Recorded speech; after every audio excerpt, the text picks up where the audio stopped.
Bapak Ibu Saudara, hari ini saya akan menjawab sekaligus sedikit mengajar tentang satu pertanyaan, apakah harus berbahasa roh ketika mengikuti ibadah pencurahan Roh Kudus? Bapak Ibu, perlu kita ketahui berdasarkan 1 Korintus pasal 12, terdapat 9 karunia yang Tuhan berikan bagi orang percaya.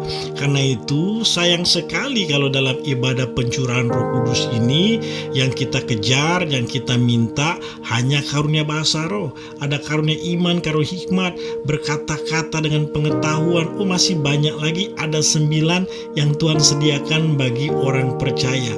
Karena itu dalam ibadah pencurahan Roh Kudus, mintalah karunia-karunia lain selain berbahasa roh.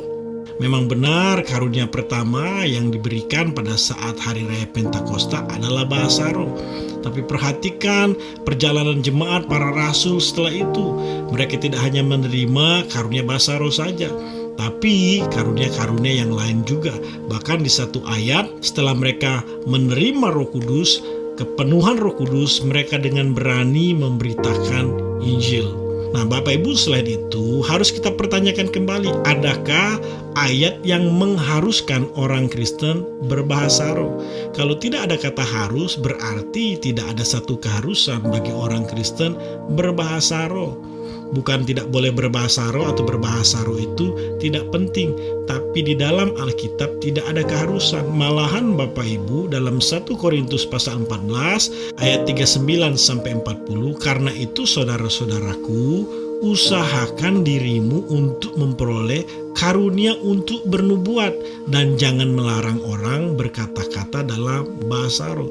Justru berdasarkan ayat ini, Rasul Paulus menyarankan lebih baik memperoleh karunia bernubuat. Apa karunia bernubuat dalam konteks ini? Berdasarkan 1 Korintus 14 di ayatnya yang ketiga, tetapi siapa bernubuat, ia berkata-kata kepada manusia. Apa yang dia lakukan? Ngapain? Dia membangun, Bapak Ibu, menasehati dan menghibur.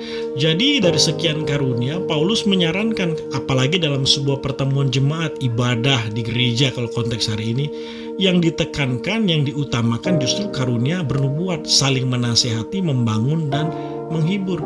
Tapi memang kita tidak boleh melarang orang berbahasa roh. Dan untuk orang yang berbahasa roh atau karunia apapun itu, di ayat 40, tetapi segala sesuatu harus berlangsung dengan sopan dan teratur. Artinya, semua karunia yang kita miliki, yang Tuhan berikan, bukan untuk kesombongan, dipamerin, atau paling menonjol dan sebagainya. Tidak, semua harus sopan dan teratur. Karunia yang diberikan untuk saling membangun, untuk saling memperlengkapi, dan lain sebagainya. Karena itu, dalam ibadah 10 hari pencurahan Roh Kudus, Bapak Ibu yang meminta karunia dari Tuhan, mintalah karunia selain bahasa roh. Sebab tidak ada satu keharusan untuk kita berbahasa roh. Semua karunia harus sopan dan teratur. Bahkan dari sekian karunia, utamakan karunia bernubuat, saling membangun, menasehati, menghibur.